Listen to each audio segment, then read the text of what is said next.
and welcome to the video on course selection and timetable planning for Bachelor of Arts Mathematics students.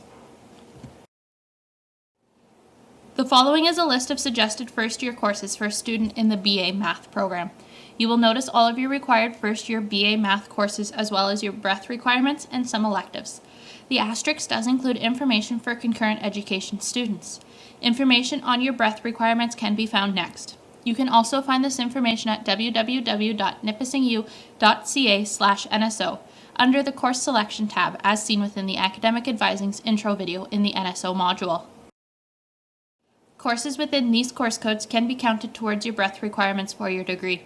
You can either hit pause and review them now, or they can be found on the NSO website under course selections. Now that you know where to find a list of what to take, let's focus a bit on actually building your timetable. First, you will want to print off a blank timetable so you can start to pencil in your options and ensure you aren't trying to register for two courses that are taking place at the same time. You can find a timetable on the NSO website. Start off by clicking on the Course Selection tab,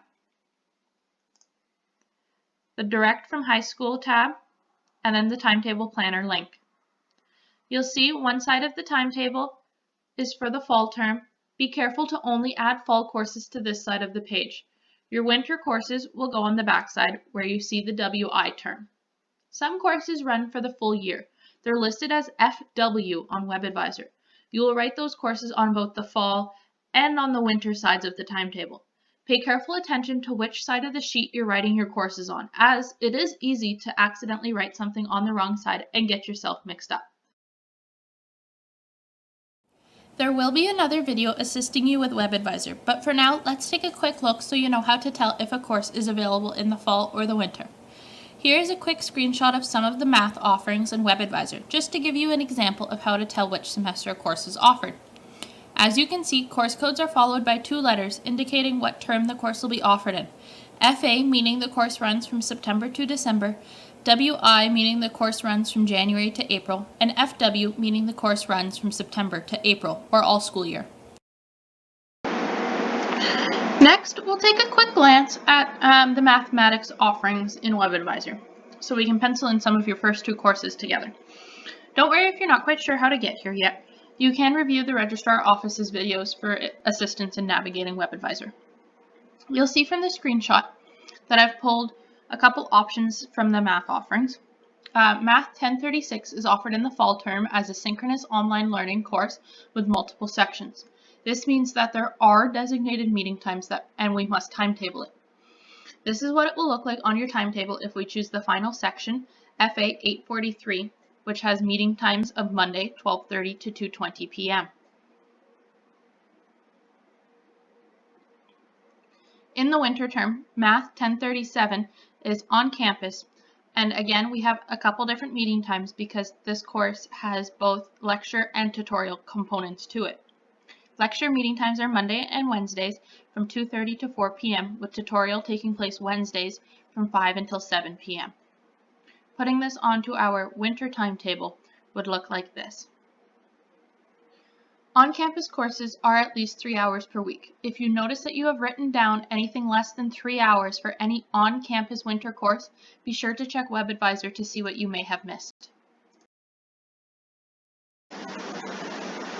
Let's look at another course on your list, ACAD 1601, or Academic Writing.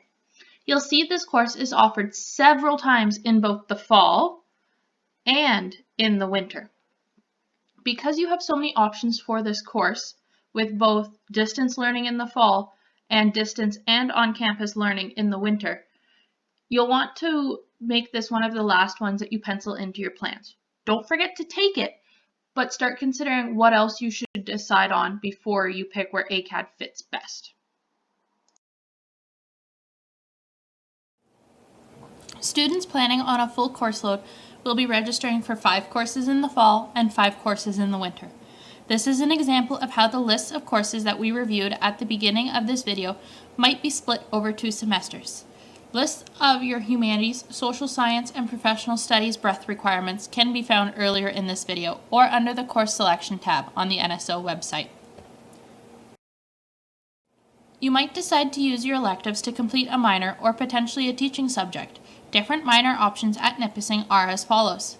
If you'd like to learn more, check out the Academic Advising website for a video about minors and certificates.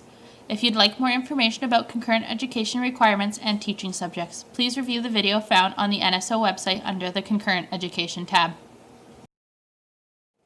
Take some time now to review the videos by the Registrar's Office to better assist you in understanding how to navigate WebAdvisor and the registration process.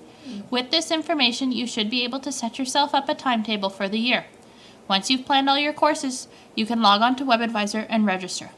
Please know that building a timetable and choosing courses can be a long process.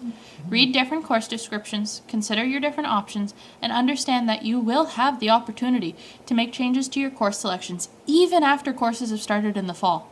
Once you've registered for your courses, you can email us at advising@nipissingU.ca if you'd like someone to review your selections. If you're having more difficulty and want to sign on to a group academic advising chat, please check out your Nipissing email for information and instructions on how to do that.